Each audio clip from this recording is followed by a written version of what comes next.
Hello friends, welcome to the political philosopher.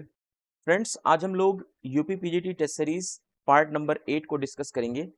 और इस part number 8 में हमने 26 क्वेश्चंस को करना है। ठीक है, हम 26 क्वेश्चन देखेंगे और ये क्वेश्चन बहुत ही इंपॉर्टेंट होने वाले हैं। कुछ क्वेश्चन इसमें इजी लेवल के होंगे और कुछ इसमें मॉडरेट होंगे और कुछ का थोड़ा सा स्टैंडर्ड हाई होगा। ठीक है, क्योंकि यूपी पीजीटी का जो लेवल होता है या आप कह लें जो बीपीएससी टीआरई का जो लेवल अभी तक बना है उस लेवल के अकॉर्डिंग देखें तो इजी, मॉडरेट एंड थोड़े से दो चार क्वेश्चन ऐसे होते हैं जिनका थोड़ा सा लेवल हाई होता है। तो इस तरीके से क्वेश्चन पूछे गए हैं, तो उन्हीं क्वेश्चंस को हम ध्यान में रखते हुए इस टेस्ट सीरीज को कंटिन्यू कर रहे हैं। और आप लोग अगर चैनल पर नए हैं तो चैनल को लाइक, सब्सक्राइब और शेयर जरूर करें। चलते हैं अपने टेलीग्राम चैनल की लिंक की तरफ। अगर आप लोग टेलीग्राम चैनल से अभी तक नहीं जुड़े हैं तो प्लीज आप इस चैनल से जुड़ करके इस पीडीएफ को अचीव कर सकते हैं। तो प्लीज आप लोग इस चैनल को जरूर फॉलो करें। आज का फर्स्ट क्वेश्चन है, ग्राम पंचायत अपने सभी कार्यों के लिए सरपंच के प्रति उत्तरदायी है या ग्राम सभा के प्रति उत्तरदायी है या क्षेत्र समिति के प्रति उत्तरदायी है या फिर जिलाधिकारी के प्रति उत्तरदायी है? कौन सा ऑप्शन सही है? ठीक है, ग्राम पंचायत अपने सभी कार्यों के लिए जो है वो ग्राम सभा के प्रति उत्तरदायी है। ऑप्शन नंबर बी सही हो जाएगा आपका। The gram panchayat is responsible for all its work to the gram sabha. ठीक है, ग्राम सभा आपका करेक्ट ऑप्शन हो जाएगा। जब आप जब आप संविधान का संशोधन या संविधान का 73वां संविधान संशोधन पढ़ते हैं तो उसमें आप ग्राम पंचायतों के बारे में पढ़ते हैं। जैसा कि ग्राम पंचायतों का जो स्तर है, जो पंचायती राज का स्तर है वो त्रिस्तरीय बनाया गया। ठीक है,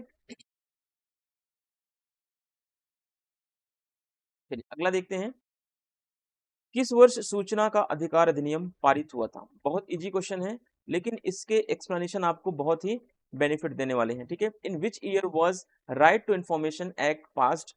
तो सबको पता है ये 12 अक्टूबर 2005 को ये पास हुआ था। ठीक है, 2005 में ये पास हुआ है।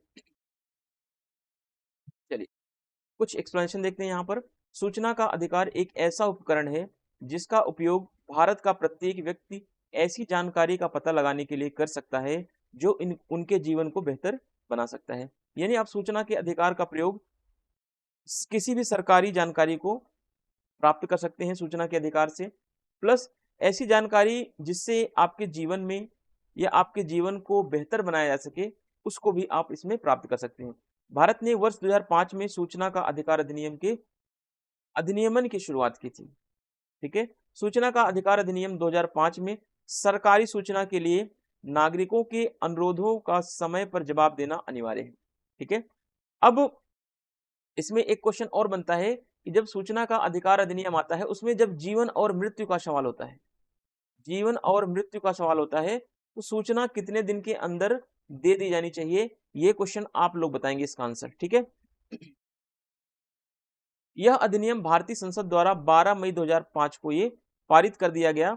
इस अधिनियम को 15 जून 2005 को राष्ट्रपति की स्वीकृति मिल गई और आरटीआई अधिनियम जो है 12 अक्टूबर 2005 को ये लागू हो गया। ठीक है, तो ये सारे पॉइंट्स आपको ध्यान रखना है अगर आप खास करके डी ट्रिपल एस बी के पेपर में जा रहे हैं। ठीक है, क्योंकि डी ट्रिपल एस बी के पेपर में ये डेट वाइज भी पूछता है, 12 जून, 12 मई, ठीक है, 12 अक्टूबर। ध्यान रखना 12 मई को क्या हुआ कि भारतीय संसद ने इसको पारित कर दिया और 15 जून को ये क्या हुआ, प्रेसिडेंट ने इस पे सिग्नेचर कर दिए और 12 अक्टूबर को ये इंडिया में लागू हो गया। ठीक है, अब देखते हैं इसके बैकग्राउंड को। आरटीआई जो एक्ट है इसको लागू कराने में किसका रोल सबसे ज्यादा है?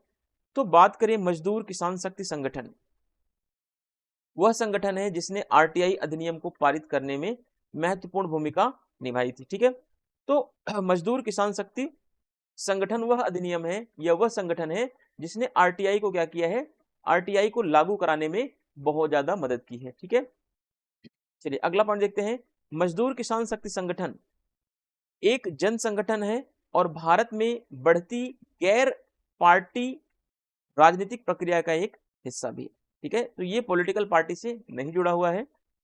अब देखिए, मजदूर किसान शक्ति संगठन से जुड़े हुए नेता कौन है, इसके फाउंडर कौन है? अरुणा राय। ठीक है, अरुणा राय ने ग्रामीण राजस्थान में किसानों और श्रमिकों के साथ काम करने के लिए 1975 में इन्होंने आईएएस पद से अपने इस्तीफा दे दिया। ठीक है, आईएएस से इन्होंने क्या कर लिया, रिटायर्ड ले लिया अपने आप को। और 1990 में उन्होंने मजदूर किसान शक्ति संगठन की सह स्थापना में इन्होंने मदद की। ठीक है, तो इसके ये फाउंडर मेंबर भी अरुणा राय को माना गया है। ठीक है, इतना क्लियर होना चाहिए। क्वेश्चन पूछे, MKSS मजदूर किसान शक्ति संगठन कब बना? तो ये आप बताएंगे 1990 में बना। ये राजस्थान में बना था। ठीक है, राजस्थान में। MKSS जो है इसने RTI एक्ट को लागू कराने में बहुत ज्यादा हेल्प करी है। ठीक है, ये किसानों और जो ग्रामीण लोग थे उनके अधिकारों को लेकर के बहुत ही बड़ा मूवमेंट चलाया, और उसी मूवमेंट का प्रभाव धीरे धीरे RTI के तहत पूरे देश में लोगों के ऊपर पड़ना शुरू हुआ। Right to information is a tool that every person in India can use to find out information that can improve their lives. India initiated the enacted of the Right to Information Act in year 2005.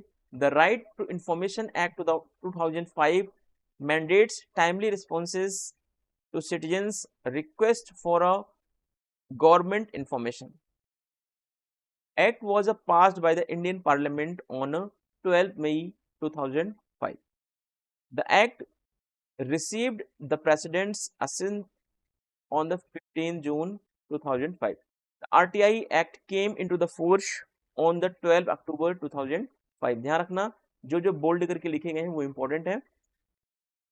The मजदूर किसान शक्ति संगठन is the organization that played the key role in passing to the RTI Act. The मजदूर किसान शक्ति संगठन MKSS is a mass organization and part of the growing non-party political process in India. Aruna Roy इससे जुड़ी हुई हैं। तो अरुणा रॉय ने रिजाइन दे दिया from IAS 1975, work with the farmers and the workers in rural Rajasthan. Rajasthan के जो रूरल एरियाज हैं उसमें किसानों और वर्कर्स के साथ काम करने के लिए या किसानों और वर्कर्स के लिए काम करने के लिए उन्होंने IAS की पोस्ट से 1975 में क्या कर दिया, रेजिग्नेशन ले लिया। ठीक है, इन 1990 ही हेल्प को फाउंडेड द मजदूर किसान शक्ति संगठन MKSS। तो इन्होंने 1990 में MKSS को फाउंड करने में बहुत बड़ी भूमिका का निर्वाह किया। अब देखते हैं मजदूर किसान शक्ति संगठन राजस्थान की पार्टी है, राजस्थान में स्थापित है। 90 के दशक के मध्य में वेतन और अन्य अधिकारियों के लिए MKSS के संघर्षों ने सूचना के अधिकार आंदोलन को जन्म दिया, जो अब प्रसिद्ध हो गया है, जिसको आप आज RTI के थ्रू जानते हैं। MKSS ने भारत में सूचना का अधिकार यानी RTI कानून पारित करने में अग्रणी भूमिका निभाई है। केंद्रीय और राज्य सूचना आयोग में बात करें तो एक मुख्य सूचना आयुक्त और 10 से अधिक सूचना आयुक्त नहीं होंगे, यानी कि कुल मिलाकर केंद्रीय सूचना आयुक्त और राज्य सूचना आयुक्त की बात करें तो उसमें एक मुख्य सूचना आयुक्त होगा और 10 से अधिक सदस्य उसमें नहीं हो सकते। ठीक है, भारत में पहला RTI आवेदन किसने दिया? तो शाहिद रजा बर्नी के द्वारा पहला RTI आवेदन दिया गया। RTI अधिनियम 2005 में केवल 2 ही अनुसूचियां हैं, केवल 2 ही शेड्यूल्स हैं इसमें। ठीक है, शेड्यूल्स। RTI अधिनियम का संशोधित रूप फरवरी 2011 में पारित किया गया था, यह भी ध्यान रखना आपको। सूचना का अधिकार अधिनियम का मुख्य उद्देश्य क्या है? मुख्य उद्देश्य नागरिकों को सशक्त बनाना। ये क्वेश्चन बनते हैं यहां से डायरेक्टली। ठीक है, कथन और कारण में क्वेश्चन बनते हैं। सूचना का अधिकार अधिनियम का मुख्य उद्देश्य क्या है? नागरिकों को मजबूत बनाना, सरकार के कामकाज में पारदर्शिता लाना, सरकार के कामकाज को जवाबदेह बनाना और भ्रष्टाचार को रोकना। हमारे लोकतंत्र को वास्तविक अर्थों में लोगों के लिए काम करना है, यह जो है RTI का मुख्य उद्देश्य है। यानी RTI पारित करने वाला पहला देश कौन सा है? स्वीडन। देखना, ध्यान रखना, जो स्कैंडिनेवियन देश है, स्कैंडिनेवियन कंट्रीज है, इसमें स्वीडन, डेनमार्क, नॉर्वे, फिनलैंड, ये सब ऐसे देश हैं। ठीक है, तो इनको आप क्रम से याद रखें।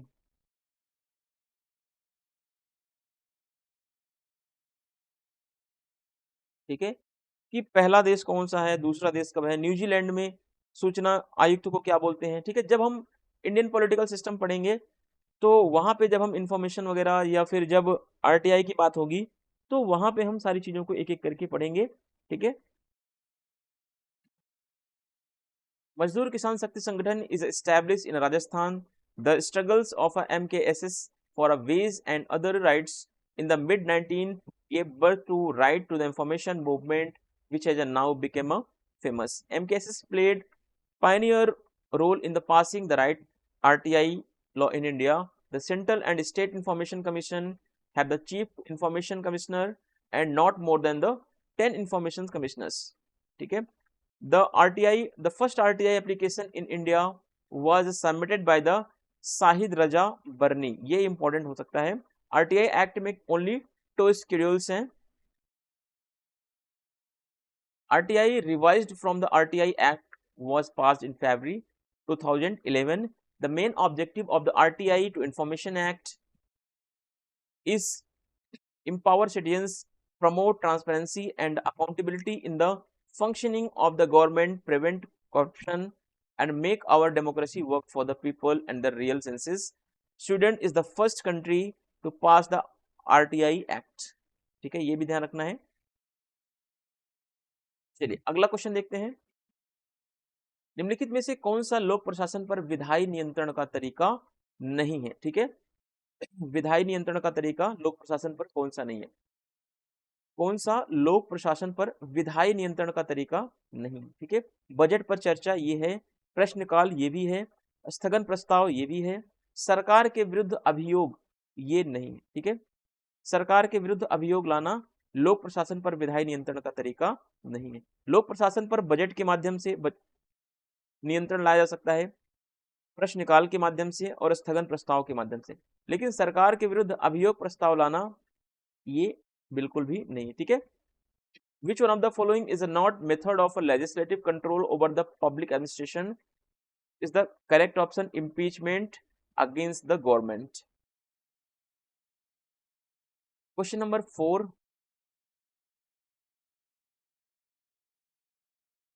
निष्पादन बजटीकरण की अवधारणा को प्रचलन में लाया गया किसके द्वारा, ठीक है। अब इसमें इंपॉर्टेंट क्या है कि परफॉर्मेंस बजट जो है, ठीक है, जो परफॉर्मेंस बजट है वो किसकी अवधारणा को या परफॉर्मेंस बजट की अवधारणा को सबसे पहले किसने दिया, ठीक है। ARC administrative reform committee commission नहीं, प्रथम हूवर आयोग अमेरिका का, ठीक है, ये ऑप्शन आपका सही है, ठीक है। The concept of a performance budgeting was introduced by the first Hoover commission, जो अमेरिका का था, इसके थ्रू जो है निष्पादन बजट या परफॉर्मेंस बजट के कॉन्सेप्ट को पहली बार लाया गया। अब कुछ एक्सप्लेनेशन देख लेते हैं हम यहाँ पर। पहला हूवर आयोग, जिसे आधिकारिक तौर पर सरकार की कार्यकारी शाखा के संगठन पर आयोग के रूप में जाना जाता है, जिसकी स्थापना 1947 में हैरी ट्रूमैन की अध्यक्षता के दौरान की गई, ठीक है। परफॉर्मेंस बजट जो है ट्रूमैन के टाइम पे आया था ये। इसके अध्यक्ष पूर्व राष्ट्रपति हार्बर्ट हूवर के नाम पर आयोग को अमेरिकी संघीय सरकार की विभिन्न एजेंसियों की दक्षता और प्रभावशीलता के लिए जांच, मूल्यांकन और सुधार की सिफारिश करने का काम जो है सौंपा गया था इस हूवर आयोग या परफॉर्मेंस बजट को, ठीक है। शब्द जो निष्पादन बजट है या परफॉर्मेंस बजट है, एक बजट प्रक्रिया को संदर्भित करता है ये, जो न केवल विभिन्न एजेंसियों या कार्यक्रमों की वित्तीय आवश्यकताओं के आधार पर संसाधनों का आवंटन करती है, बल्कि इन आवंटन से अपेक्षित परिणामों या प्रदर्शन के परिणामों पर भी ये विचार करती है, ठीक है। प्रथम हूवर आयोग को सरकारी कार्यों में सुधार के लिए अपनी सिफारिशों के हिस्से के रूप में बजट प्रदर्शन या प्रदर्शन बजट शब्द गणने का श्रेय दिया जाता है। बाकी चीजें आप इसमें जो रीड कर लेना, ठीक है, क्योंकि मैं आपको PDF as it is provide करा दूंगा, इसमें आपको रीडिंग लगानी है। चलिए, the first Hoover commission, officially known as the commission on organisation of executive branch of the government, was established in 1947। अब 1947 में हूवर आयोग को एस्टैब्लिश किया गया during the presidency of Henry Truman. जब हेनरी ट्रूमैन की प्रेसिडेंसी थी या उनकी अध्यक्षता में ही इसको इंट्रोड्यूस किया गया या इसको बनाया गया।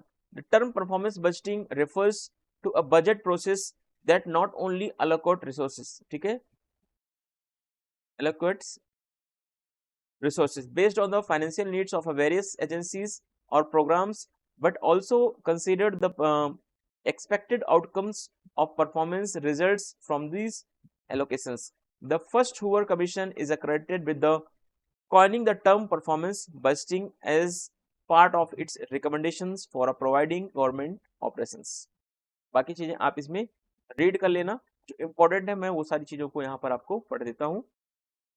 अब मानव संबंध सिद्धांत ह्यूमन रिलेशन थ्योरी के बारे में कौन सा कथन सही नहीं। देखिए इस तरीके के जब क्वेश्चन आते हैं तो इसमें आपको बहुत ज्यादा अगर कुछ नहीं पता है तो आपको क्या करना है, मोटा मोटा एक रफली ट्रिक होता है कि जब जो स्टेटमेंट पूछा है नहीं है, आप देखिए इन चारों ऑप्शन में किसमें नहीं है, जिसमें नहीं आपको दिख गया समझ ली वही निगेटिव स्टेटमेंट है और वही ऑप्शन इसका सही ऑप्शन हो जाएगा। ठीक है, मैंने इसको पढ़ा भी नहीं लेकिन फिर भी मैं इसको सही कर दिया।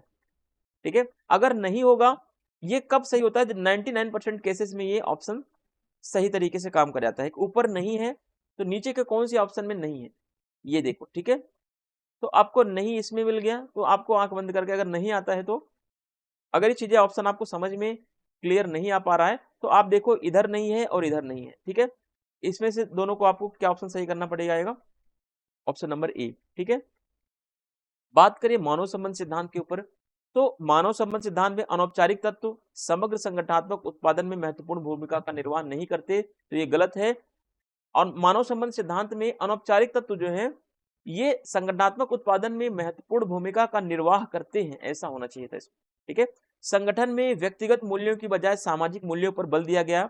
जब मानव संबंध सिद्धांत पर एल्टन मेयो ने प्रयोग किया तो उसमें बताया कि संगठन में व्यक्तिगत मूल्यों की बजाय जो है सामाजिक मूल्यों पर बल देना चाहिए।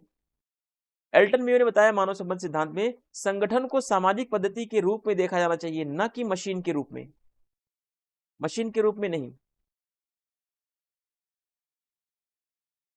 श्रमिक महत्वपूर्ण मानवगत लक्षणों से संपन्न मानवीय प्रणाली है। ठीक है, प्रणाली है यहाँ पे समझिए, तो ये सारे ऑप्शन क्या हैं, सही हैं।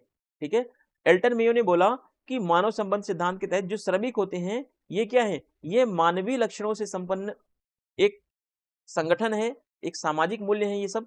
ठीक है, इनको आप मशीन मत समझो, मशीन की भांति इनसे काम आप मत लीजिए, इनको मानवता के साथ जो मानवीय मूल्य होते हैं उन मानवीय मूल्यों को फॉलो करवाओ इनसे। ठीक है, क्योंकि अगर ये मानवीय मूल्यों के आधार पर कार्य करेंगे तो ये और बेहतर कार्य कर पाएंगे। तो आपको एक चीज ध्यान रखना है, जब मानव संबंध सिद्धांत की बात आए या ह्यूमन रिलेशन थ्योरी की बात आए तो आपको इनफॉर्मल एलिमेंट्स के बारे में एक शब्द पकड़ के चलना है कि इसमें अनौपचारिक तत्वों पर ज्यादा बल दिया जाता है। ठीक है, इस पे कहीं पर भी अगर इस क्वेश्चन में जहां पर मानव संबंध सिद्धांत आ गया, ध्यान रखना कि इस टाइप के क्वेश्चन जब मानव संबंध सिद्धांत से पूछा जाए, जहां पर मानव संबंध सिद्धांत में औपचारिकता की बात की जाए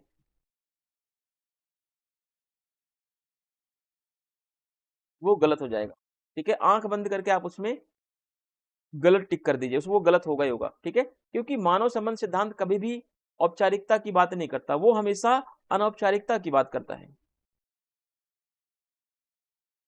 इनफॉर्मेलिटी की बात करता है। ठीक है, which one of the following elements about the human relation theory is a not correct, not इसमें है, इसमें भी क्या है, डू नॉट है। ठीक है, informal elements don't play significant role in overall organization, output तो गलत है ये।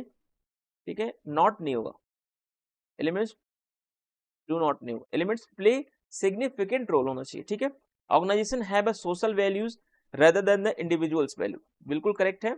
Organisation should be viewed as a social system, बिल्कुल करेक्ट है। Labour is an a human system endowed with the all human characteristics, तो बिल्कुल correct option आपका हो जाएगा। तो इस तरीके की जब आप मानव संबंध सिद्धांत को पब्लिक एडमिनिस्ट्रेशन में पढ़ेंगे तो वहां पे आपको एक एक चीजों को बहुत डिटेल में पढ़ाया जाएगा, जिसमें आपको अनौपचारिकता के बारे में ही ज्यादातर चीजें आपको दिखाई पड़ेंगी। ठीक है, क्योंकि मानव संबंध सिद्धांत में जो मेन उद्देश्य है वो अनौपचारिकता को, इनफॉर्मेलिटी को ही आगे प्रमोट करना और मानव को मशीन की भांति नहीं देखना, बल्कि मानव क्या है, मानव एक सामाजिक संगठन है। ठीक है, सामाजिक मूल्य की तरह ही होते हैं। ठीक है, तो इनको हम मानव को या श्रमिक को हम सामाजिक संगठन के रूप में हमें देखना चाहिए, इनको कभी भी हमें मशीन की भांति नहीं देखना चाहिए। तो ये चीजें आपको ध्यान रखना है थोड़ा सा। अब मानव संबंध सिद्धांत के बारे में कुछ पॉइंट्स आप देख लीजिए। संगठन में व्यक्तिगत मूल्यों की बजाय सामाजिक मूल्यों में, ये सामाजिक मूल्यों को प्राथमिकता दी जाती है। कहाँ पे? मानव संबंध सिद्धांत के बारे में। ठीक है, मानव संबंध सिद्धांत किसने दिया? एल्टन मेयो ने।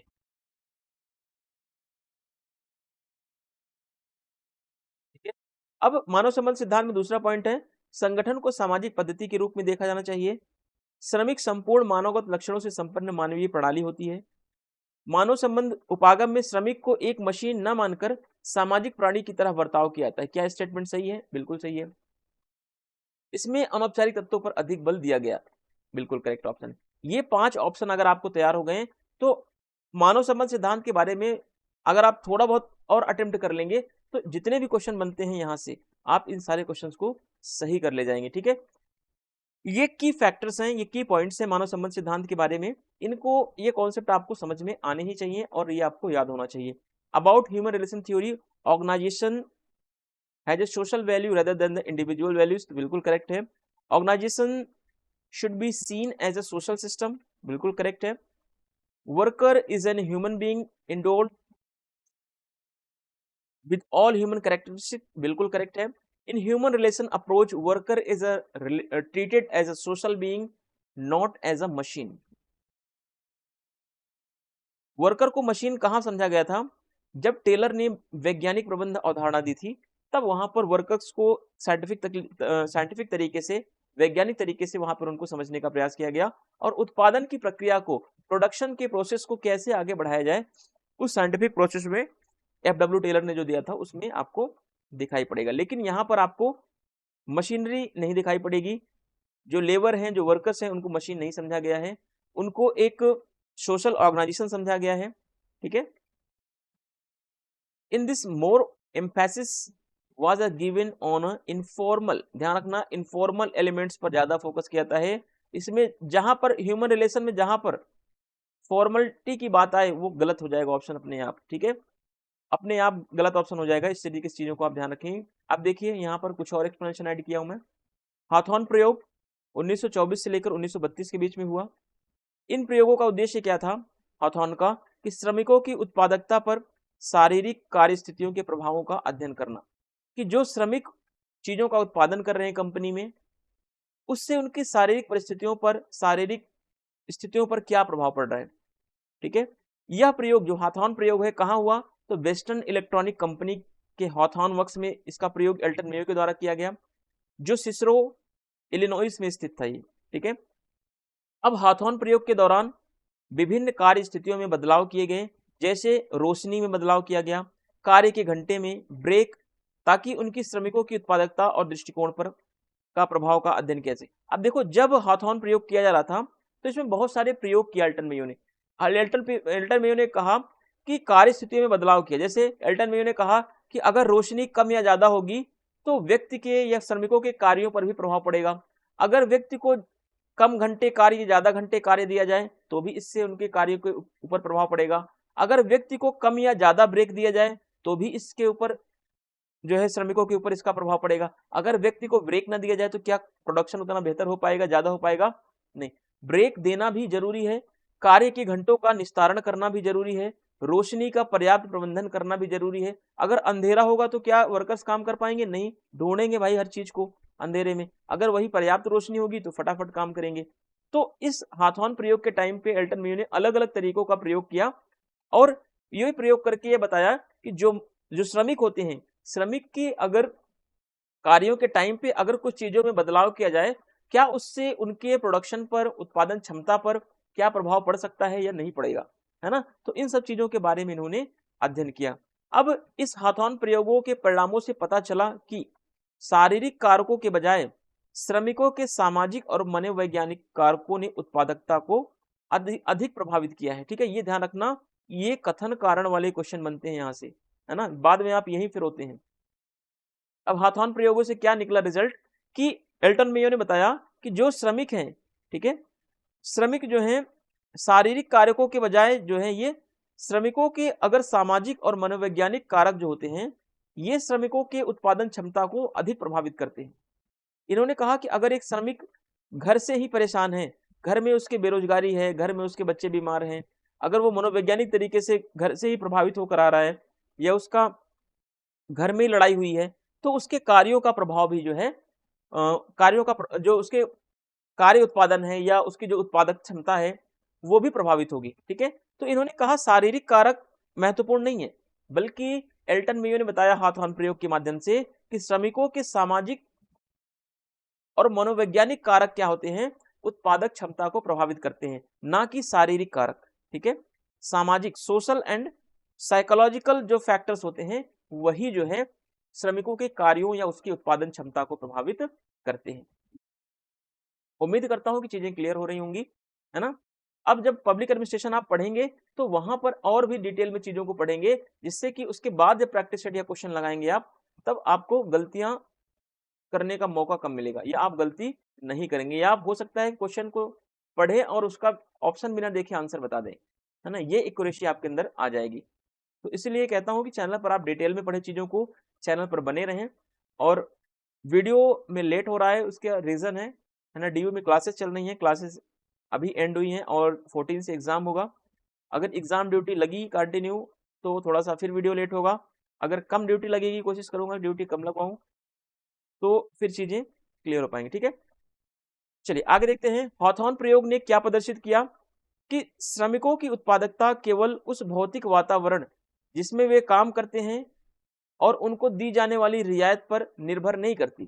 ठीक है, इन्होंने कहा हॉथॉर्न प्रयोग के माध्यम से एल्टन मेयो ने कि जो श्रमिकों की उत्पादक क्षमता है केवल भौतिक वातावरण पर प्रभावित नहीं करती। जहां पर वो काम कर रहे हैं, अगर वहां पर लाइट बढ़ा दो या वहां पर काम के घंटों में कमी ला दो, तो ये सारी चीजें ही केवल नहीं प्रभावित करती, बल्कि और भी चीजें होती हैं जो जैसे सामाजिक और मनोवैज्ञानिक ये भी कारक होते हैं जो श्रमिकों की उत्पादन क्षमता को प्रभावित करते हैं। केवल भौतिक कारक, केवल शारीरिक कारक नहीं, बल्कि इसके साथ साथ आप सामाजिक और मनोवैज्ञानिक कारक भी ऐसे फैक्टर्स हैं जो श्रमिकों की उत्पादन क्षमता को बढ़ाने में या उनकी उत्पादन क्षमता को प्रभावित करने में मदद करते हैं। ठीक है, अब देखिए हॉथॉर्न प्रयोग ने प्रदर्शित किया कि श्रमिकों की उत्पादकता केवल उस भौतिक वातावरण में जहां पर वे काम करते हैं और उनको दी जाने वाली रियायत पर निर्भर नहीं करती, बल्कि अपने काम के माहौल के साथ कर्मचारी की खुशी उनकी उत्पादकता पर महत्वपूर्ण प्रभाव डालता है। यानी कि उनकी मनोवैज्ञानिक स्थिति क्या है,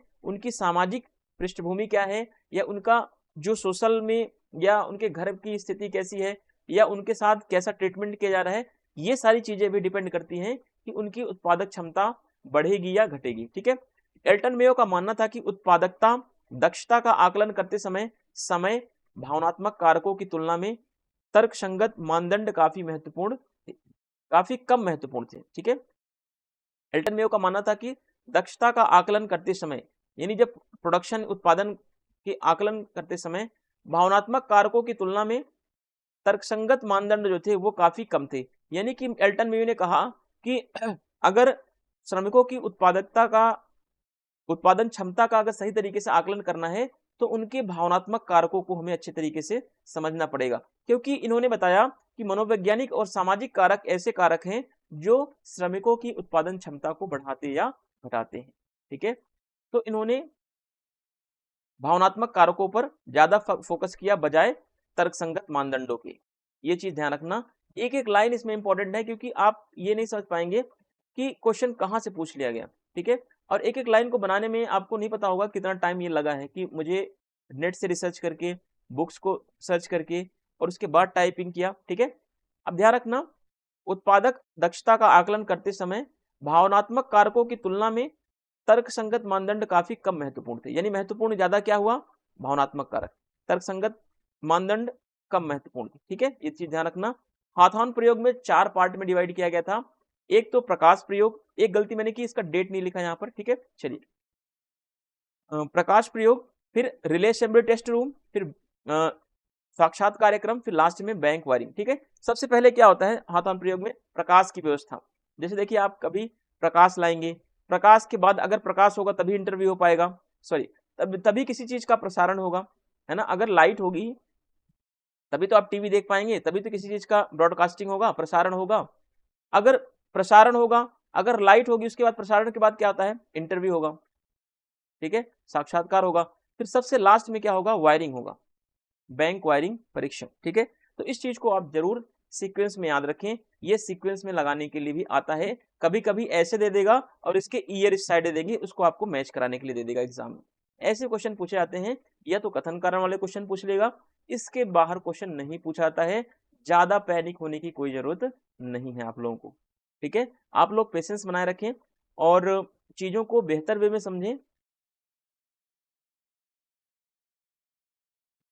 चलिए, Hawthorne experiment were conducted between the 1924 and 1932.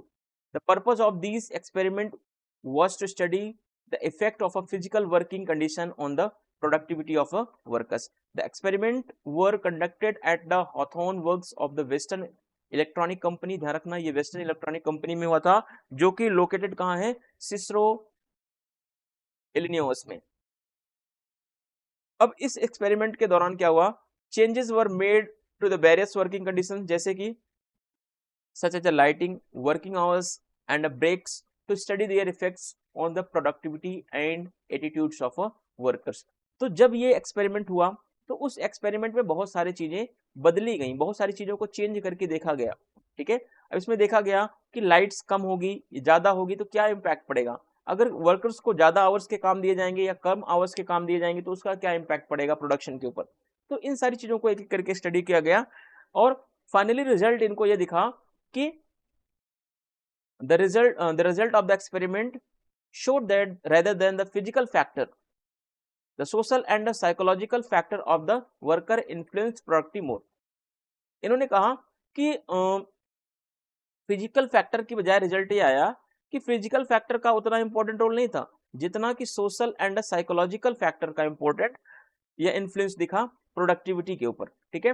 Hawthorne experiment demonstrated that the productivity of a workers does not depend only the physical environment in which they work and concessions given to them, rather than the happiness of worker with their working environment has a significant effect on the productivity. Next, Elton Mayo believed that the when assessing productivity of efficiency, rational criteria were a much less important than emotional factors. ध्यान रखना इस बात को, important, ठीक है।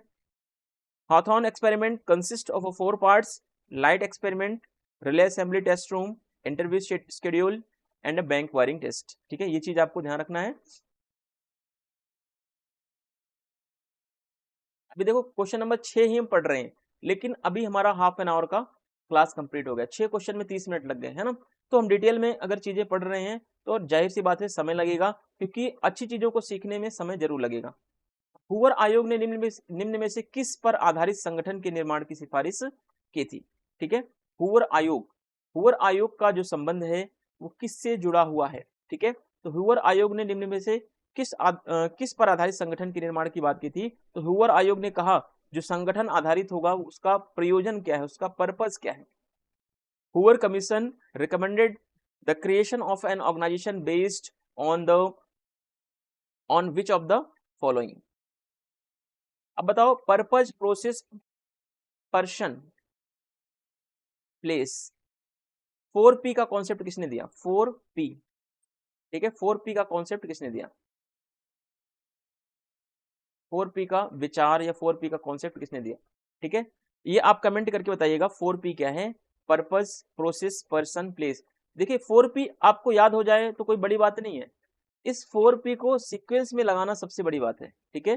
Purpose पहले आएगा, फिर प्रोसेस आएगा, फिर पर्सन आएगा, उसके बाद प्लेस आएगा। ये सीक्वेंस आपको याद रखना है, क्योंकि सीक्वेंस जो है उल्टे सीधे आपको एग्जाम में दिए जाते हैं और उसमें कहा जाता है कि आप इनको सीक्वेंस में लगाएं। ये क्वेश्चन नेट में 2 से 3 बार पूछा गया है, ठीक है। तो ये चीजें आप जरूर ध्यान में रखेंगे। चलिए, अब यहाँ पे हूवर आयोग ने प्रयोजन पर आधारित संगठन के निर्माण की सिफारिश की थी। मैं इसमें कुछ इंपॉर्टेंट पॉइंट को पढ़ दे रहा हूँ, ठीक है। अब विभिन्न व्यक्तियों के बीच कार्य को बांटने की एक रीति है, ठीक है। संगठन क्या होता है, विभिन्न व्यक्तियों के बीच कार्य को अगर डिवाइड करना है तो एक प्रक्रिया है, ठीक है। संगठन का मतलब है कर्मचारियों की ऐसी व्यवस्था करना जिससे कार्यों एवं उत्तरदायित्वों का उचित विभाजन निर्धारित किया सके, निर्धारित उद्देश्यों को सुगमता के साथ पूरा किया जा सके, ठीक है। कोई संगठन बनाया जाता है तो उस संगठन का उद्देश्य होता है कि जिस चीज को डिसाइड किया गया है वो संगठन के माध्यम से ही उन चीजों को पूरा किया सके, ठीक है। अगर संगठन नहीं होगा तो संगठन हमेशा एक पदानुक्रम में होता है,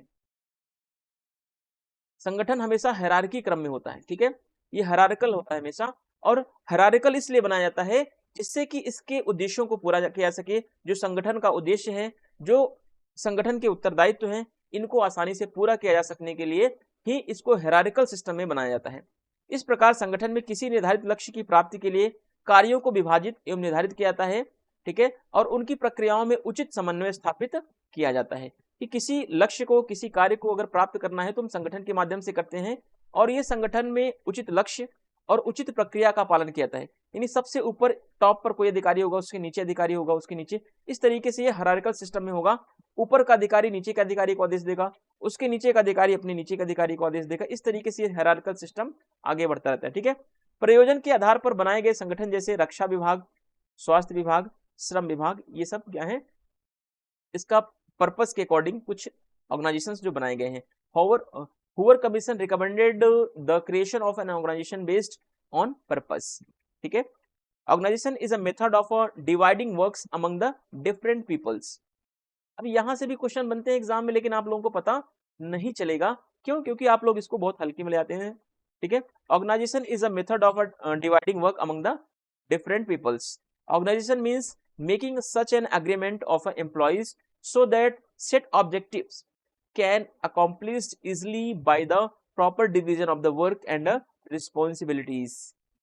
In this way, in an organization, work is divided and determined to achieve a set goal, and a proper coordination is established in their activities. Organization created on the basis of a purpose as a follows is a defense department, health department and a labor department, ठीक है।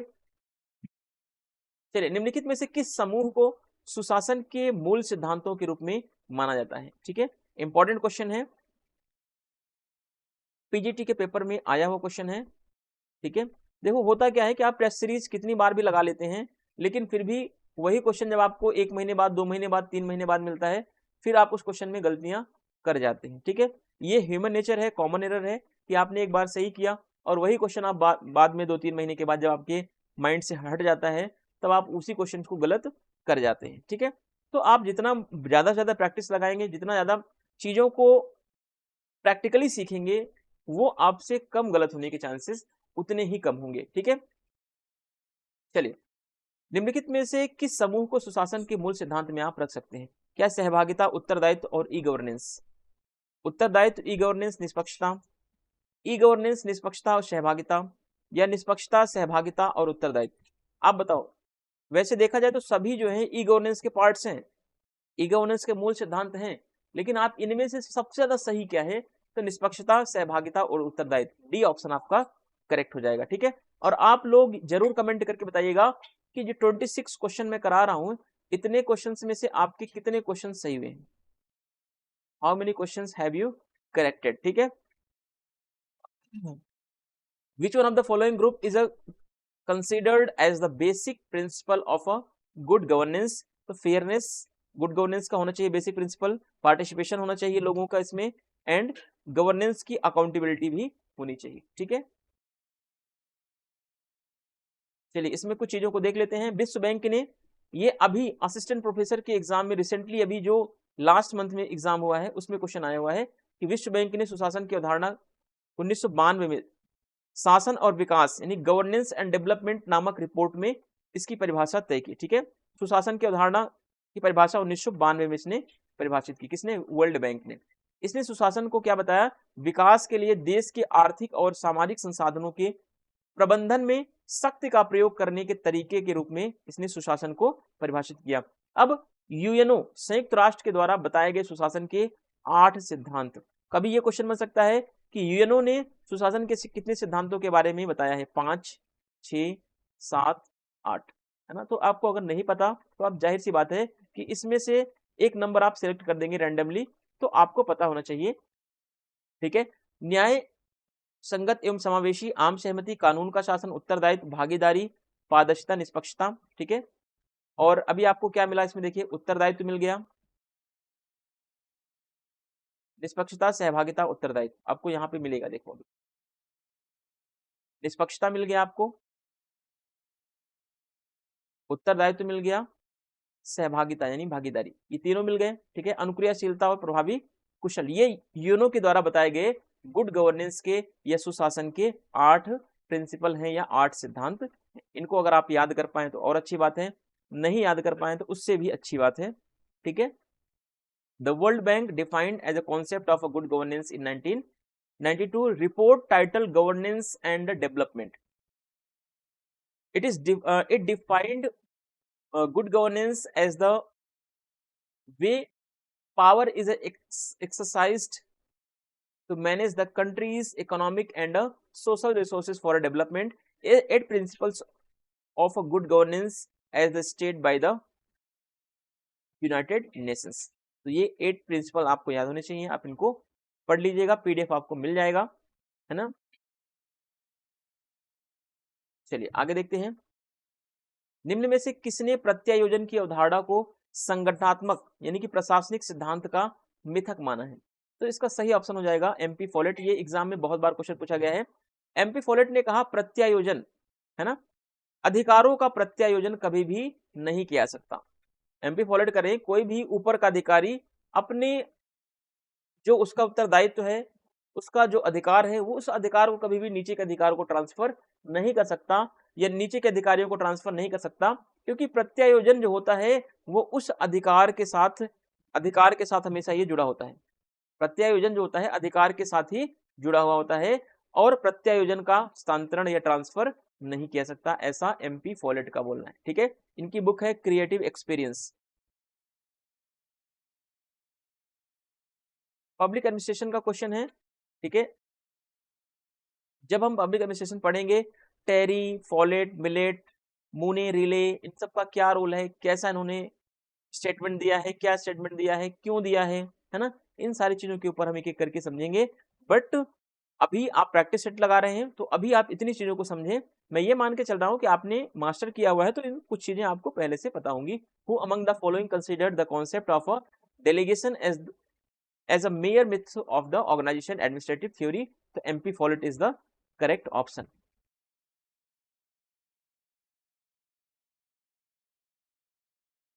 चलिए अब यहाँ पे आपको कुछ व्याख्या देखने को मिलेंगी। एमपी फॉलेट प्रत्यायोजन की अवधारणा को सांगठनिक विचारधारा का एक मिथक मात्र मानती हैं और उसी के साथ कहती हैं कि प्राधिकार काम के साथ जुड़ा होता है और उसी के साथ रहता है। ठीक है, ध्यान रखना, एमपी फॉलेट कहती हैं कि जो प्राधिकार होता है वो हमेशा काम के साथ जुड़ा रहता है, यानी आपको जो काम दिया गया है उसके साथ आपको प्राधिकार भी दिया गया है।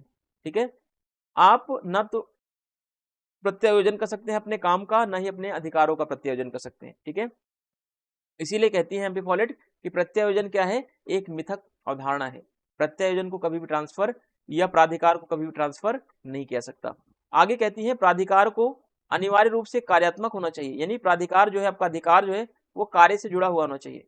ऐसा नहीं कि अधिकार आपको कुछ और मिल गया है, आपको कार्य कुछ और मिल गया है, नहीं, अधिकार और कार्य आपको दोनों अनिवार्य रूप से कार्यात्मक रूप से जुड़े होने चाहिए और कार्यात्मक प्राधिकार अपने साथ जिम्मेदारी को जोड़े हुए रखता है। ये स्टेटमेंट किसका है, एमपी फॉलेट का। ये नेट के पेपर में क्वेश्चन पूछा गया है। MP Follett considered the concept of a delegation to be a mere myth of organizational ideology and states that authority is attached to the work and remains with it. She further says that authority must be essentially functioned and functional authority carries with its responsibilities. चलिए, आप लोग को video पसंद आ रहा हो तो channel पर जाइए और चैनल पर हैं तो लाइक कीजिए और लाइक करने के साथ कमेंट जरूर कीजिए, जिससे कि थोड़े चैनल को भी ग्रोथ होने में मदद मिले। चलिए क्वेश्चन नंबर 9 है, निम्नलिखित में से किसने क्लासिकी सिद्धांत की समालोचना सुखकर लोकोक्ति, मिथक, नारा और आडंबरपूर्ण समरूपताओं के रूप में की है? तो सही ऑप्शन हो जाएगा हर्बर्ट साइमन। ठीक है, हर्बर्ट साइमन ने लोक प्रशासन के शास्त्रीय सिद्धांत या क्लासिकल सिद्धांतों की आलोचना की और आलोचना करते हुए कहा कि लोक प्रशासन का क्लासिकी सिद्धांत जो है, जो शास्त्रीय सिद्धांत है, जो परंपरागत सिद्धांत है, वो क्या है, एक मिथक है, एक लोकोक्ति है, एक आडंबरपूर्ण है। ये सुखकर लोकोक्ति है जिसको सुनने में, देखने में बहुत खुशी मिलती। ठीक है, who among the following criticized classical theory as a comfortable cliches, myths, slogan and pompous symmetrics. तो सिमेट्रीज तो हर्बर्ट साइमन, इनकी बुक है एडमिनिस्ट्रेटिव बिहेवियर, एडमिनिस्ट्रेटिव बिहेवियर।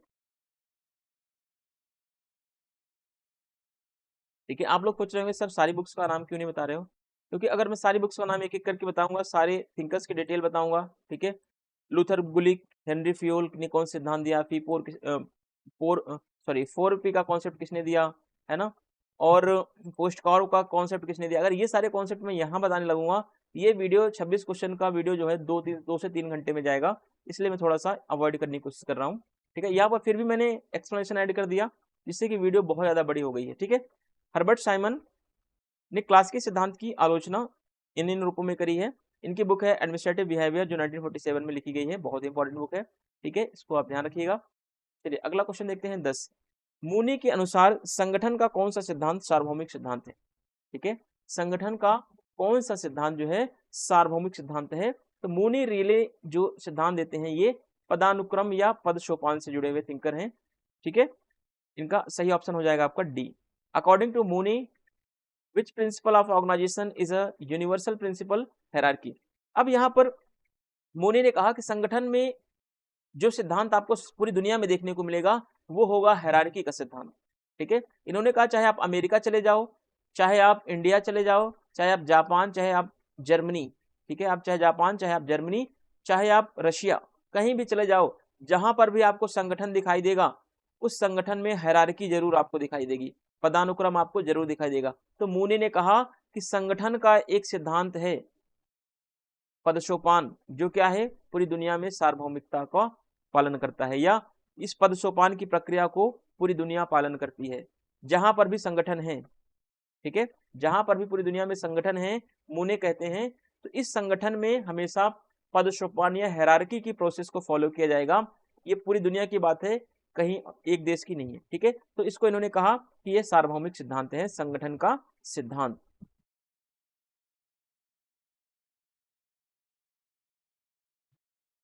मूने के अनुसार संगठन का सार्वभौमिक सिद्धांत पदसोपान है। ध्यान रखना, हायरार्की को इन्होंने बोला कि संगठन का सार्वभौमिक सिद्धांत है, यानी जहां पर दुनिया में कहीं पर भी अगर संगठन होगा तो मूने कहते हैं उस संगठन में आपको पदसोपान दिखाई पड़ेगा, चाहे वो कोई सा भी देश है। अगर वहां पे संगठन है, कोई ऑर्गेनाइजेशन है कोई, तो उस ऑर्गेनाइजेशन में क्या पाया जाएगा, हायरार्की। क्योंकि अगर हायरार्की नहीं होगी तो उस संगठन का उद्देश्य भी पूरा नहीं होगा, उस संगठन का लक्ष्य भी पूरा नहीं होगा। तो हमें किसी संगठन के उद्देश्य या किसी संगठन के लक्ष्य को पूरा करना है या संगठन के कार्य को सही तरीके से चलाना है तो उसमें हमें अधिकारों का निर्धारण करना पड़ेगा, पद सोपान की प्रक्रिया निर्धारित करनी पड़ेगी। ठीक है, संगठन नामक शब्द को पहली बार किसने दिया, तो लुई ब्रैंडीज ने इसका प्रयोग पहली बार किया। मूनी और रेले ने इस सिद्धांत को स्केलीय प्रक्रिया कहते हैं। स्केली, आपने सीढ़ी देखा है, स्केली, ठीक है, सीढ़ी में कैसे होता है, ऐसे स्टेप बने होते हैं, आप एक एक स्टेप फॉलो करके ऊपर जाते हैं ना, ऐसा नहीं है कि आप यहाँ पे चढ़े सीधे यहाँ पहुंच गए, नहीं। ठीक है, आप डायरेक्टली फर्स्ट स्टेप से लास्ट स्टेप नहीं आ सकते, आप एक स्केली प्रक्रिया को फॉलो करते हुए आगे बढ़ेंगे, यानी स्टेप वाइज स्टेप आप आगे जाएंगे, यानी एक एक हायरार्की को आप फॉलो करते हुए जाएंगे। ठीक है, मूने और रिले संगठन के सिद्धांत को क्या बोलते हैं, स्केली प्रक्रिया कहते हैं, क्योंकि किसी संगठन में ऊपर से नीचे तक उच्च और अधीनस्थ का संबंध योग्यता और उत्तरदायित्व की मात्रा द्वारा निर्धारित होता है, जिसके बिना संगठन व्यवस्थित रूप से कार्य नहीं कर सकता। सीधी सी बात कह रहे हैं कि जहां पे आपको संगठन दिखाई देगा उसमें आपको एक स्केली प्रक्रिया दिखाई पड़ेगी। ठीक है, और स्केली प्रक्रिया में हमेशा क्या होगा, मान लीजिए संगठन है, इसमें आपको एक स्केली प्रक्रिया दिखाई पड़ेगी, यहाँ पर ए होगा, यहाँ पर बी होगा और यहाँ पर सी होगा। ठीक है, ए बी एंड सी। ठीक है, हमेशा अधिकार जो है, आदेश जो है ऊपर से नीचे की तरफ आएंगे। ठीक है, क्यों ऐसा होता है, जिससे कि जो संगठन का उद्देश्य है, जो संगठन का व्यवस्थित तरीका है, वो सही तरीके से काम कर सके और संगठन के उद्देश्यों को आसानी से पूरा किया जा सके। ठीक है, इसीलिए इन्होंने कहा कि हर संगठन का जो मेन उद्देश्य है वो है हायरार्की, और हायरार्की को ही क्या बोलते हैं, ये स्केली प्रक्रिया बोलते हैं। चलिए, ये अपने आप क्यों चल रहा है भाई। According to Mooney, universal principle of organization is a hierarchy. The term organization was first coined by the Louis Brandeis, Mooney and Riley call his principal scalar process because any organization the superior subordinate relationship from the top to bottom and determined by the degree of a competence and a responsibility without which the organization cannot functionally systematically. चलिए question number 11 देखते हैं। प्रशासनिक कार्यों, कृत्य यहाँ पे कृत्य का मतलब क्या है, फंक्शन या कार्य, इसको आप कर सकते हैं। ठीक है, ऐसे टर्म्स दिए जाते हैं एग्जाम में आपको जिससे कि दिक्कतें होती है। प्रशासनिक कार्यों और निर्णयों की वैधता के निर्धारण करने की न्यायालयों की शक्ति को क्या किस नाम से जाना जाता है? तो इजी है बहुत, कि अगर कोई प्रशासन ने कोई काम किया या प्रशासन ने कोई निर्णय लिया तो उस निर्णय की वैधता को अगर न्यायालय चेक कर रही है तो आप कहेंगे कि सर ये क्या है, ये न्यायिक समीक्षा है या जुडिशियल रिव्यू आप इसको बोलेंगे। ठीक है, the power of courts determine the validity and administrative acts and decision is the known as a judicial review. ठीक है, निम्न में से किसने लोक प्रशासन और निजी प्रशासन के मध्य अंतर किया है? ठीक है, जब मैं लोक प्रशासन पढ़ाऊंगा आपको सिस्टमेटिक तरीके से पढ़ाऊंगा, एक तरफ आपको दे दूंगा लोक प्रशासन और निजी प्रशासन में अंतर करने वाले कौन कौन से थिंकर हैं और अंतर जो नहीं करते, जो दोनों को एक मानते हैं। ठीक है, दोनों को एक मानते हैं, दोनों में अंतर करते हैं।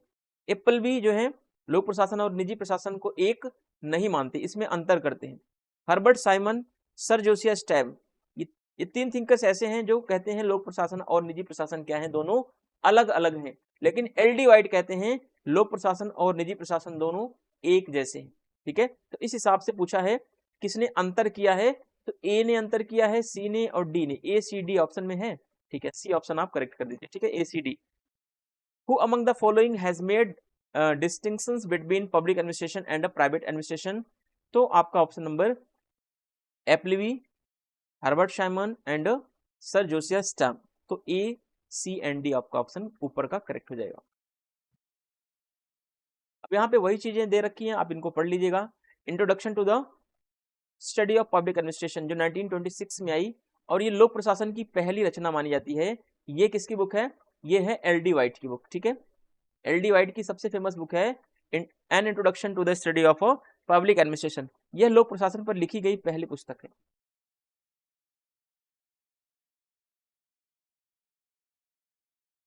प्रशासन का बुनियादी और आवश्यक तत्व तो कौन सा है?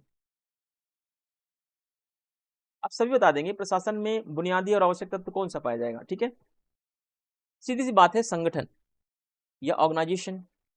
ठीक है, क्योंकि कोई भी प्रशासन हो उसका अपना एक संगठन होता है और उस संगठन में हमेशा हायरार्की होती है, उसमें पदानुक्रम पाया जाएगा और इसी पदानुक्रम की प्रक्रिया को या इसी हायरार्की की प्रक्रिया को मूनी और रेले क्या कहते हैं, स्केलीय प्रोसेस कहते हैं, स्केलीय प्रक्रिया कहते हैं। ठीक है, संगठन जब तक आप समझेंगे नहीं ना इसको, आप कभी संगठन कर देंगे, कभी अनुशासन लगा देंगे, कभी प्रशासनिक कानून कर देंगे, जब तक आपको चीजें समझ में नहीं आएगी, कॉन्सेप्ट क्लियर नहीं होगा, तब तक ऐसे छोटे छोटे क्वेश्चन ना maximum number of the students गलत कर देते हैं। देखिए, प्रशासन का बुनियादी और आवश्यक तत्व क्या होता है, संगठन, ऑर्गेनाइजेशन होता है। ठीक है, और मूने और रिले ने कहा कि जो ऑर्गेनाइजेशन होगा, ऑर्गेनाइजेशन का एक यूनिवर्सल रूल क्या है, पदानुक्रम। जहां पर भी दुनिया में भी ऑर्गेनाइजेशन होगा, मूने एंड रिले कहते हैं वहां पर जहां पर भी ऑर्गेनाइजेशन होगा, जहां पर संगठन होगा, वहां पर पदानुक्रम की प्रक्रिया फॉलो की जाएगी। क्योंकि अगर पदानुक्रम नहीं होगा तो संगठन काम नहीं कर पाएगा, संगठन टूट जाएगा। ठीक है, संगठन का प्रमुख उद्देश्य क्या है, योजनाओं का निर्धारण करना, संसाधनों का आवंटन करना, कार्यों का विभाजन करना, कार्यबल का व्यवस्थित उपयोग, संसाधनों का इष्टतम उपयोग आदि इत्यादि इसमें शामिल है। संगठन का तात्पर्य है सामूहिक प्रक्रिया द्वारा सांगठनिक लक्ष्यों की प्राप्ति करना। The basic and essential elements of administration is an organization. Its main objective are to the formulate plans, allocate resources, divide tasks, systematic use of the workforce, optimum use of resources, etc., etc. It means achieving organizational goals and through the collective process. Organizational में Z होगा, organizational। ठीक है, चलिए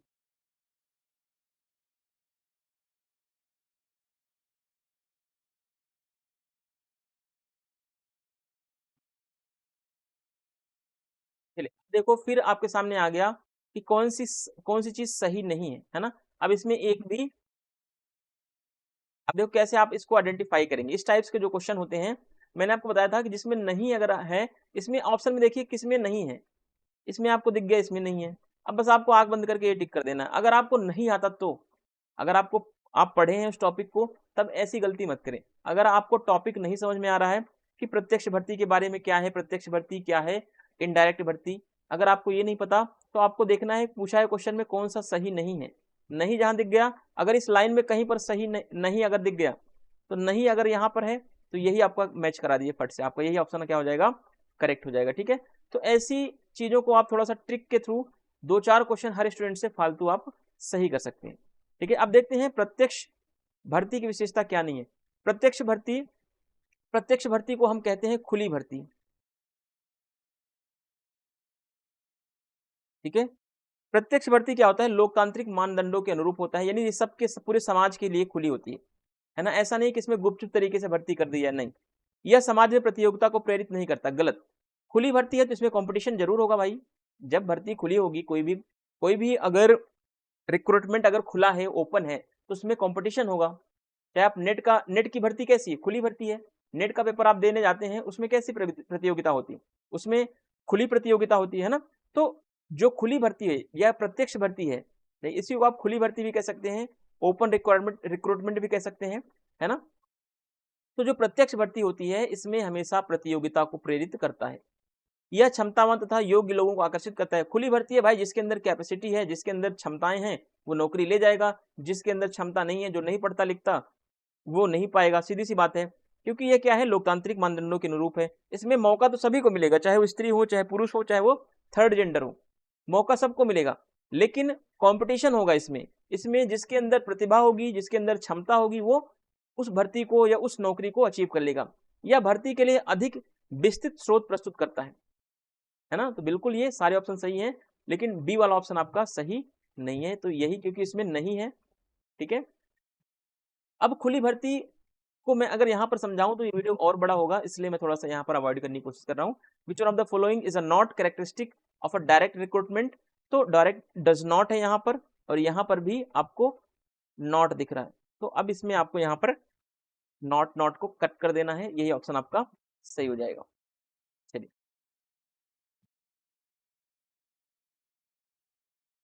चलिए यहाँ पर खुली और प्रत्यक्ष भर्ती या सीधी भर्ती, है ना, इनके बारे में दे रखा है, आप इनको यहाँ से पीपीटी के थ्रू पढ़ लीजिएगा, मैं आपको यहाँ से प्रोवाइड करा दूंगा। ठीक है, एक तो वीडियो बहुत ज़्यादा बड़ी हो जा रही है, इसलिए थोड़ा सा ये डर लगता है कि बच्चे थोड़ा सा बोरिंग हो जाते हैं, और 57 मिनट का वीडियो कोई नहीं देखने वाला है इसको। चलिए, निम्न में से लोक प्रशासन का आधारभूत सिद्धांत कौन सा नहीं है।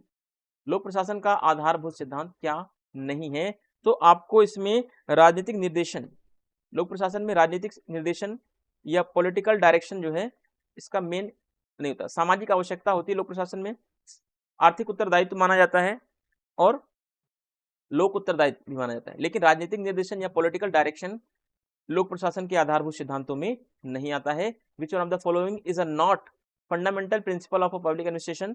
तो पॉलिटिकल डायरेक्शन इसमें नहीं आता है।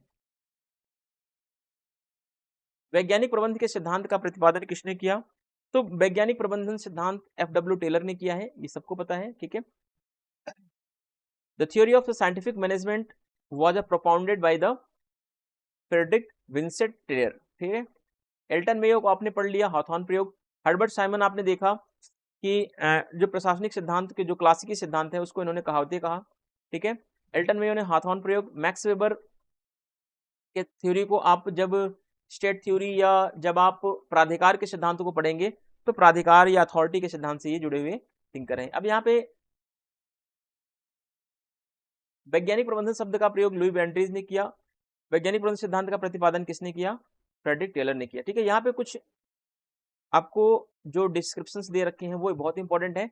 टेलर ने सांगठनिक कुशलता यानी संगठन के कुशलता और संगठन में मितव्ययिता व प्रशासन में सुधार के लिए विशिष्टीकरण, पूर्व सूचनीयता, तकनीकी क्षमता और तर्कसंगतता पर इन्होंने बल दिया। टेलर ने कहा कि संगठन में कुशलता को कैसे आगे बढ़ाया जाए, संगठन में मितव्ययिता को कैसे बढ़ाया जाए, संगठन में तकनीकी क्षमता, या इन सब चीजों पर इन्होंने बल देकर के संगठन की जो इफिशियंसी है, जो ऑर्गेनाइजेशंस का जो कार्यकुशलता या कार्य करने की क्षमता है, उसको इन्होंने बढ़ाने पर ज्यादा जोर दिया है। वैज्ञानिक प्रबंधन का सरोकार क्या है? औद्योगिक संगठनों की प्रबंधकीय प्रथाओं तथा उत्पादन क्रियाओं में वैज्ञानिक पद्धतियों के प्रयोग से माना गया है।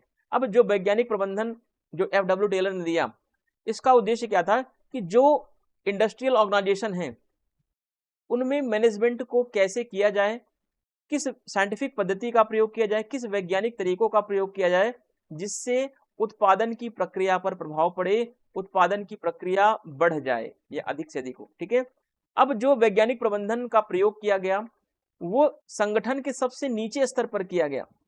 ध्यान रखना इस बात को कि जो एफ.डब्ल्यू. टेलर ने जो वैज्ञानिक प्रबंधन की अवधारणा दी, जो वैज्ञानिक प्रबंधन का प्रयोग किया या साइंटिफिक मैनेजमेंट का जो यूज किया, वो ऑर्गेनाइजेशंस के, जैसे मान लीजिए ऑर्गेनाइजेशन है और इस ऑर्गेनाइजेशंस के सबसे लोएस्ट लेवल पर, सबसे नीचे लेवल पर इन्होंने इस वैज्ञानिक प्रबंधन का प्रयोग किया है, ना कि ऊपर के लेवल पर। ध्यान रखना, ठीक है। अब क्वेश्चन बन जाएगा कि वैज्ञानिक प्रबंधन का सरोकार संगठन के सबसे ऊपर के स्तर पर था। नहीं, वैज्ञानिक प्रबंधन का सरोकार जो टेलर ने किया वो कर्मचारियों के लिए सबसे निचले स्तर पर, जो सबसे नीचे के अधिकारी हैं उनके ऊपर इन्होंने इसका प्रयोग किया। वैज्ञानिक प्रबंधन की कुछ तकनीकें थी, जैसे कार्यात्मक फोरमैनशिप, गति और समय का अध्ययन, अंतरीय पीस रेट योजना, अपवाद का सिद्धांत। इन सब चीजों को हम एक एक करके आने वाले वीडियो सीरीज में, जब हम पब्लिक एडमिनिस्ट्रेशन पढ़ेंगे उसमें हम देखेंगे क्या है ये। ठीक है, समय और गति का अध्ययन क्या है, कार्यात्मक फोरमैनशिप क्या है। एफ.डब्ल्यू. टेलर की कुछ बुक्स हैं, यहाँ पर आपको सिस्टमेटिक तरीके से बुक्स दी गई हैं, इनको आप प्लीज याद रखें। ये महत्वपूर्ण नहीं है, क्रम से याद होना ये महत्वपूर्ण है, क्योंकि ये क्वेश्चन एग्जाम में पूछा गया है नेट के पेपर में। ठीक है, अब piece rate system 1895, shop management 1903, on the art of cutting metals 1906। देखो पहले आप जैसे एक पीस ले लीजिए, है ना, एक पीस अगर शॉर्ट में समझिए, पीस ले लीजिए, पीस पहले आएगा, फिर उसको शॉप मैनेजमेंट में ले जाइए पीस को। ठीक है, फिर आप उसकी कटिंग कीजिए, उस जो जो पीस आपने मेटल का लिया था उसकी कटिंग कीजिए, फिर आप उसको साइंटिफिकली मैनेजमेंट कीजिए कि कैसे कटिंग वटिंग करके उसको मैनेजमेंट करना है हमें किस। फिर कंक्रीट कॉस्ट, ये इंपॉर्टेंट नहीं है, लेकिन आपको 1, 2, 3 एंड 4 ये ऊपर की चारों बुक्स बहुत इंपॉर्टेंट है। इस तरीके से आप एक शॉर्ट रेंज में या आप एक शॉर्टकट तरीके से याद कर सकते हैं। एक शॉर्ट तरीका ये भी है ना, मैंने ऐसे याद किया था। The term scientific management was first used by the Louis Brandeis, but the scientific management theory was propounded by the Frederick Taylor. Taylor emphasized on the specialization, priorities, prior informability, technical capability, and rationality for improving organizational efficiency, economy, and administration. Scientific management was concerned with the managerial practice of industrial organizations and the use of the scientific methods in the production of activities. तो ये चीजें आपको ध्यान रखना है। It focus on the lowest level of the organizations of the shop. ये बात important है कि जो साइंटिफिक मैनेजमेंट का यूज किया गया है ये सबसे लोएस्ट लेवल पर किया गया है। ठीक है, अब इसके 4 कॉन्सेप्ट्स हैं: functional foreman, motivation study and time study, differences piece and plan rates, exception theory. और टेलर की कुछ बुक्स हैं या इनके वर्क्स हैं: a piece rate system, shop management, art of cutting metals and scientific management. इस तरीके से आप इनको याद रखें। Concrete costs. भारत में लोकपाल की नियुक्ति के लिए सर्वप्रथम विधेयक कब पेश किया गया? ये अभी recently assistant professor Uttar Pradesh के पेपर में पूछा गया है 1968। इसका करेक्ट ऑप्शन। ये नेट में भी 1-2 बार पूछा गया है,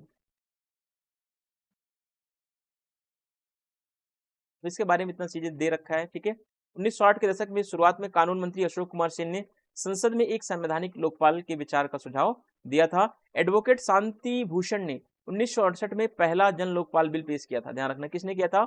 शांति भूषण ने, जिसे 1969 में चौथी लोकसभा ने पारित कर दिया था, लेकिन राज्यसभा ने इसे पारित नहीं किया। एल.एम. सिंघवी ने 1963 में लोकपाल शब्द का आविष्कार इन्होंने किया था। ये क्या करता है? ये भ्रष्टाचार विरोधी काम करता है और जनहित में काम करता है। अब लोकपाल के अध्यक्ष कौन है? तो पिनाकी चंद्र घोष या पीसी घोष। बाकी इसमें आप देख लीजिएगा। ठीक है, कुछ ऐसा सारी चीजें इंपॉर्टेंट हैं। आप एक एक चीजों को मैं यहाँ पर नहीं पढ़ूंगा, आपको पीडीएफ दे दूंगा, आप इनसे पढ़ लीजिएगा। ठीक है, क्वेश्चंस को प्रैक्टिस में करवा रहा हूँ। चलिए, एशिटन समिति या एशेटन कमेटी का प्रतिवेदन किससे है? तो ट्रेनिंग से जुड़ा हुआ है ये, ठीक है। Assheton committee report is related to the through training. Assheton समिति का गठन जो है 1944 में किया गया था ब्रिटेन में, यूके में, जिसका प्रतिपादन किससे, जिसका प्रतिवेदन या जिसका रिकमेंडेशन जुड़ा हुआ है ट्रेनिंग से। Assheton committee was formed in UK 1944 whose report deals with the objective of the trainings। जो ट्रेनिंग के ऑब्जेक्टिव्स को डील करता है ये इसका ऑब्जेक्टिव है। अब देखिए एक इंपॉर्टेंट क्वेश्चन जहां पे आप गलती करते हैं, एक है बांडुंग सम्मेलन, ध्यान रखना, बांडुंग सम्मेलन 1955। बांडुंग सम्मेलन 1955 में कितने देशों ने भाग लिया? तो इसमें 29 अफ्रीकी एशियाई कंट्रीज ने भाग लिया। ध्यान रखना ये चीज कि बांडुंग सम्मेलन जो 1955 में बनाया गया उसमें 29 एशियन अफ्रीकी देशों ने भाग लिया। अब क्वेश्चन यहाँ पर दूसरा है, क्वेश्चन है कि 1961 के जो बेलग्रेड सम्मेलन है इसमें कितने अफ्रीकी एशियाई देशों ने भाग लिया, है ना। आप 29 मत चेप कर देना इसमें, ये बात ध्यान रखना। 29 है बांडुंग सम्मेलन का, कि बांडुंग सम्मेलन जब हुआ जिसमें नेम का नींव रखा गया, नेम का आधार रखा गया बांडुंग सम्मेलन में, तो उसमें 29 एशिया अफ्रीका के देशों ने पार्टिसिपेट किया था। लेकिन क्वेश्चन है कि जब नेम बन गया, जब गुटनिरपेक्ष आंदोलन बन गया, तो उसका पहला शिखर सम्मेलन 1961 में होता है बेलग्रेड में। बेलग्रेड, काहिला, ओसाका, अल्जियर्स, कोलंबो, ये 5 आपको सीक्वेंस वाइज याद रखने हैं, ठीक है। बेलग्रेड में जब पहला सम्मेलन हुआ तब पूछा गया है कितने अफ्रीका और कितने एशिया के देशों ने इसमें हिस्सा लिया। How many African Asian Nations participated in the Belgrade conference of 1961। तो ऑप्शन आपका सही हो जाएगा, 25 एशिया अफ्रीका के देशों ने इसमें भाग लिया था।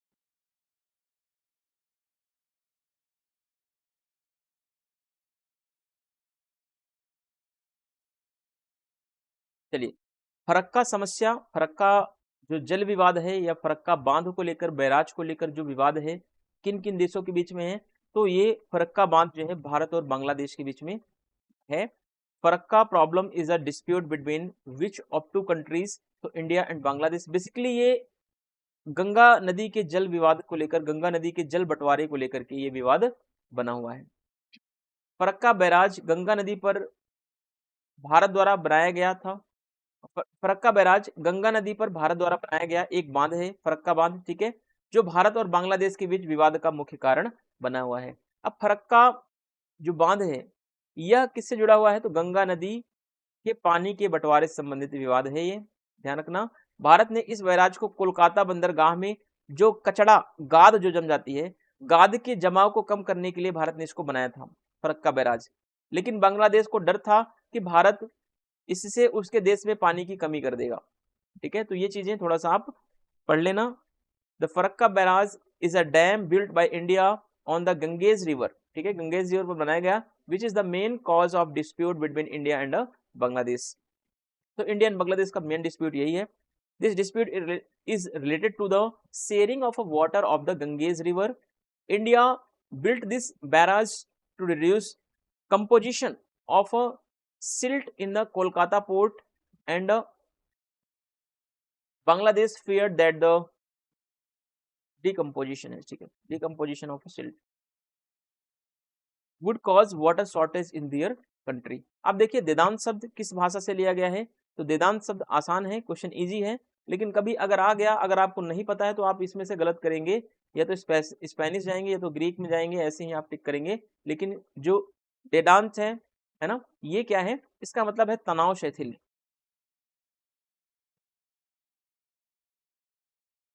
तनाव शिथिल, तनाव को कम करना, reduce surface tension, reduce tension, ठीक है। ये फ्रेंच का एक वर्ड है, फ्रेंच का शब्द है ये।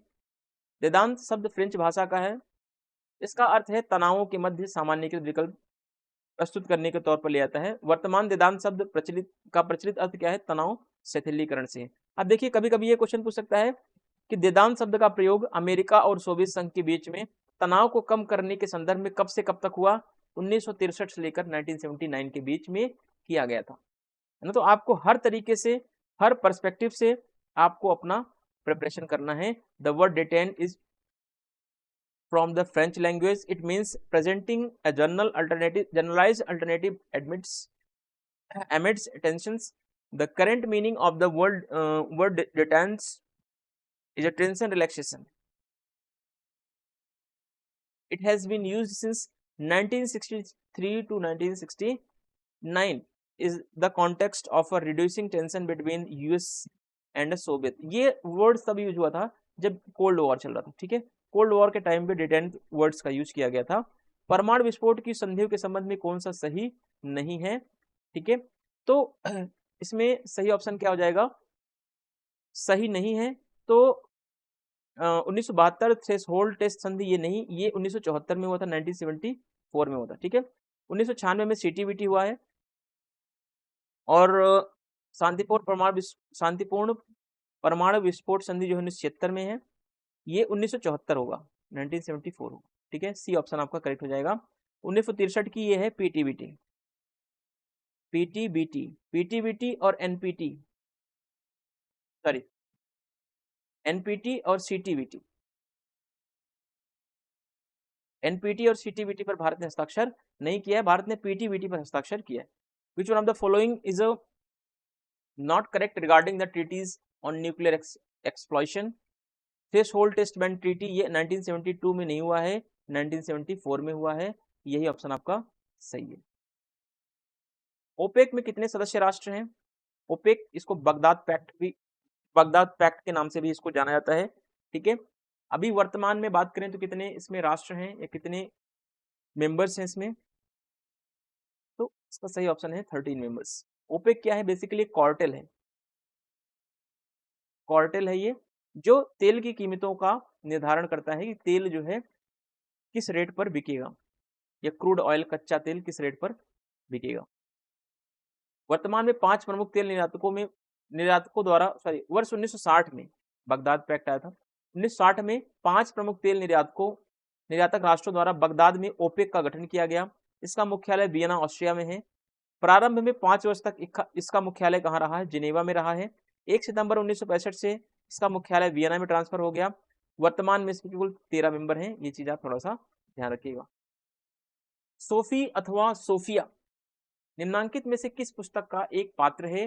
तो इजी क्वेश्चन है। A vindication of the rights of a woman, ठीक है। ये किसकी बुक है? Vindication of the rights of a woman Mary Wollstonecraft की बुक है, ठीक है। Vindication of the rights of man भी इनकी है, एक वेमेन भी है।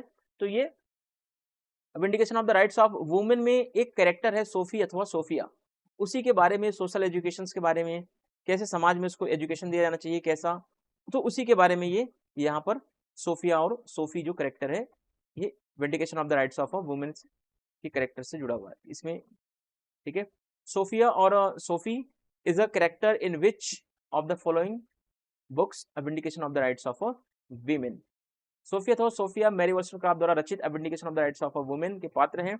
इस पुस्तक का पूरा नाम क्या है? A vindication of the rights of a woman with the structure on a political and moral subject, जो 1792। ईयर याद रखना, इसका ईयर भी पूछा गया है एग्जाम में।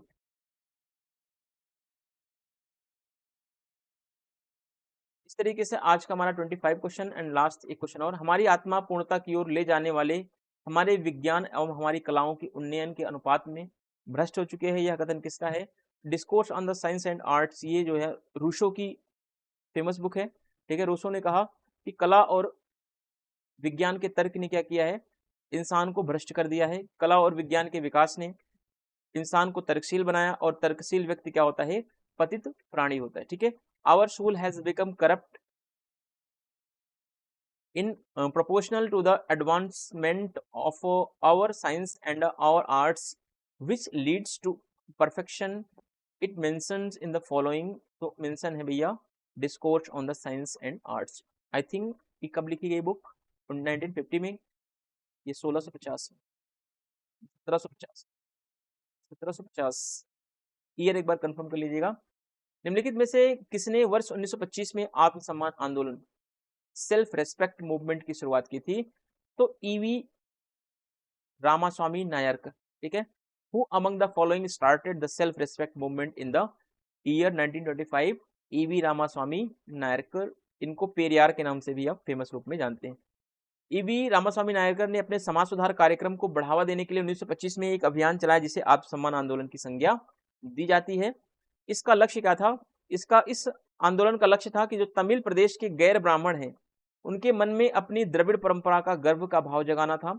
इस आंदोलन ने ब्राह्मणों की श्रेष्ठता को चुनौती देते हुए सारे गैर ब्राह्मणों के मन में एकता की भावना भरने का प्रयास इस आंदोलन ने किया। इसमें अस्पृश्य जातियां भी सम्मिलित थी, ये बात ध्यान रखना, कहीं क्वेश्चन पूछ ले स्टेटमेंट के थ्रू कि जो रामास्वामी नायरकर का जो समाज सुधार कार्यक्रम था या जो आत्मसम्मान आंदोलन था, इसमें अछूत जातियों को शामिल नहीं किया गया था। इसमें अनटचेबिलिटी, जो अनटचेबल कास्ट है, इनको शामिल नहीं किया गया, तो ये गलत हो जाएगा, ठीक है, क्योंकि इसमें अस्पृश्य जातियां भी शामिल थी। इसमें ब्राह्मणों को चुनौती दी गई, ब्राह्मणों की श्रेष्ठता को चुनौती दी गई।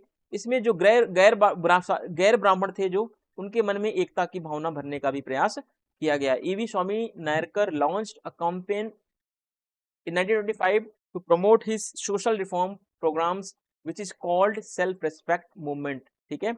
Its aim was to install sense of a pride and the Dravidian tradition among the non-Brahmin of a Tamil Nadu.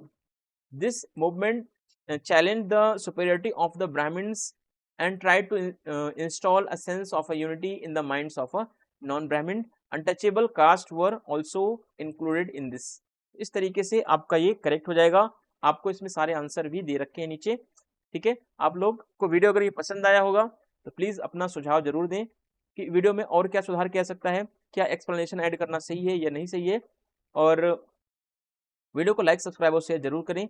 मिलते हैं नेक्स्ट वीडियो में ऐसे ही अगले पार्ट्स को लेकर के, और कुछ हमारे जो वेस्टर्न इंडियन पॉलिटिकल थॉट की सीरीज चल रही है उसमें हम विवेकानंद के 2 पार्ट्स को डिस्कस किया है।